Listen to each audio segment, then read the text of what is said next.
Hello students, बच्चों आज मैं जो आपके साथ टॉपिक डिस्कस करने जा रहा हूँ वो हमारा टॉपिक है resonance.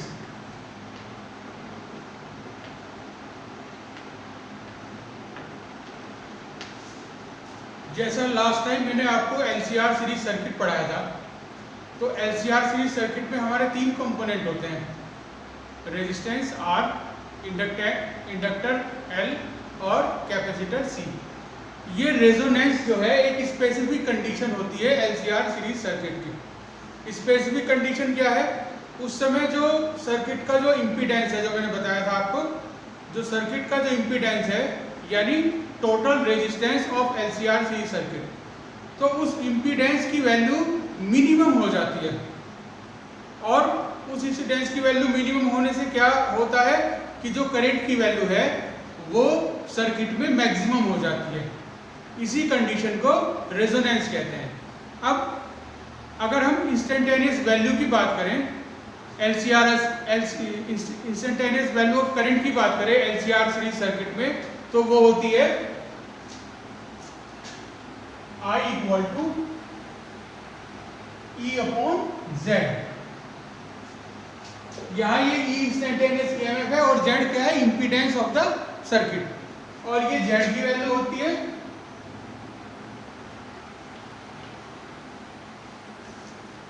E upon R square plus omega L minus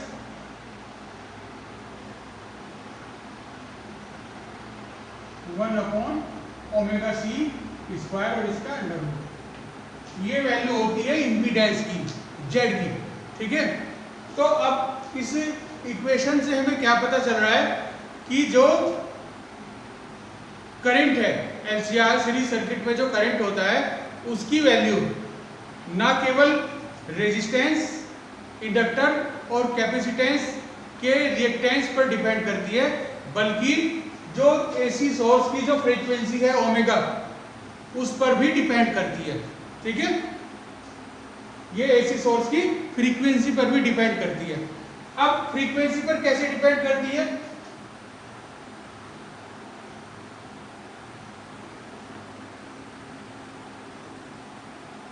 जो इंडक्टेंस है इंडक्टर का, उसकी वैल्यू होती है XL equal to omega L. अब देखिए, अगर फ्रीक्वेंसी ओमेगा की वैल्यू ज्यादा है तो एक्सएल की वैल्यू क्या होगी? ज्यादा होगी। यहाँ पर एक्सएल की वैल्यू ज्यादा होगी। और जो कैपेसिटर में रिएक्टेंस है उसकी वैल्यू क्या होती है? 1 अपॉन ओमेगा सी। और इसकी वैल्यू क्या होगी? कम होगी। अगर ओमेगा की वैल्यू ज्यादा होगी तो एक्सएल की वैल्यू ज्यादा होगी और एक्सी की वैल्यू क्या होगी? कम। यहां पर इस इक्वेशन से देख सकते हैं।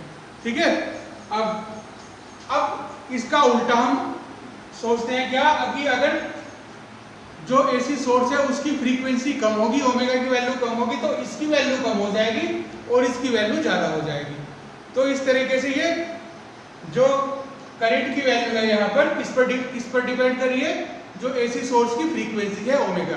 अब मान लीजिए एक ऐसी फ्रीक्वेंसी होती है, क्या है वो फ्रीक्वेंसी? उसको मान लेते हैं ओमेगा नॉट। एक ऐसी फ्रीक्वेंसी होती है जिस फ्रीक्वेंसी पर ओमेगा एल और ओमेगा सी की वैल्यू क्या हो जाती है? इक्वल हो जाती है।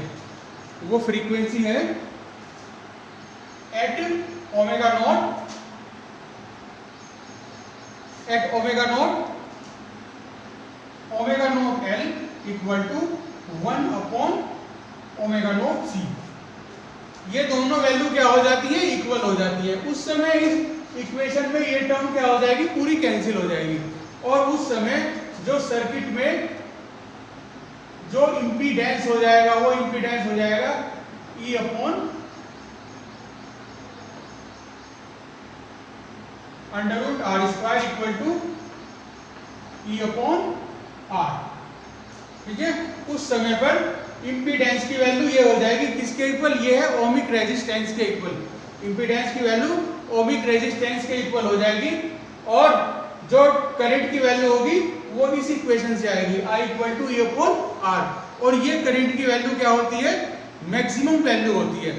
इसको हम कहते हैं, इसी समय इस सर्किट को हम क्या कहेंगे कि सर्किट गेन रिजोनेंस, सर्किट में क्या गया, रिजोनेंस। ठीक है, अब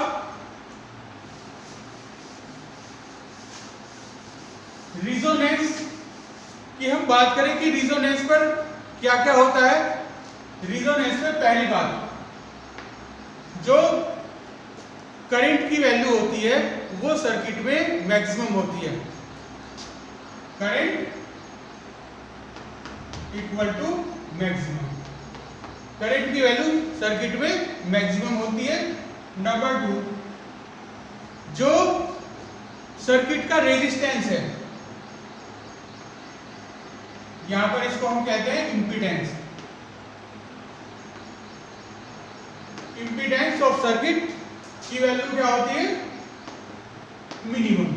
सर्किट का इंपीडेंस मिनिमम होता है। और दूसरी थर्ड कंडीशन क्या होती है, जैसा मैंने अभी आपको बताया, omega naught L equal to 1 upon omega naught C, ये कंडीशन होती है। ठीक है, एक्सएल और एक्सी की वैल्यू क्या होती है, इक्वल होती है।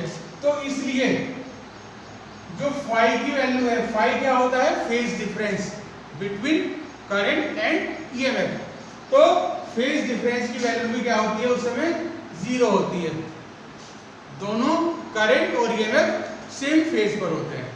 ठीक है, तो ये स्पेसिफिक कंडीशंस अराइज हो जाती हैं जब सर्किट में क्या आ जाता है, रिजोनेंस। अब मान लीजिए एफ नोट फ्रीक्वेंसी है, एफ नोट फ्रीक्वेंसी है, रिजोनेंस फ्रीक्वेंसी है, जिसको हम कहते हैं resonance frequency.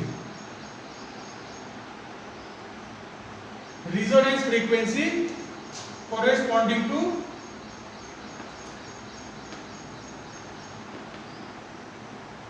corresponding to resonance frequency of AC source, जिसको हम डिनोट करते हैं ओमेगा नॉट से। ठीक है, तो उस समय क्या कंडीशन होगी सर्किट में, एफ नोट जो रिजोनेंस फ्रीक्वेंसी है, F naught equal to omega naught upon 2 pi, F naught equal to omega naught upon 2 pi, और F naught equal to 1 upon 2 pi to 1 upon under root NC. ये L inductance है और सी capacitance है। ये यहां पर इसलिए आया क्योंकि ओमेगा नोट इक्वल टू होता है 1 अपॉन अंडर रूट एनसी। तो इस समय सर्किट में ये कंडीशंस अराइज होंगी जब सर्किट में रिजोनेंस आ जाएगा। ठीक है, करंट की वैल्यू मैक्सिमम होगी, एलसीआर सीरीज सर्किट में इंपीडेंस की वैल्यू मिनिमम होगी, और phase angle, phase difference between EMF and I will be 0। Okay, thank you.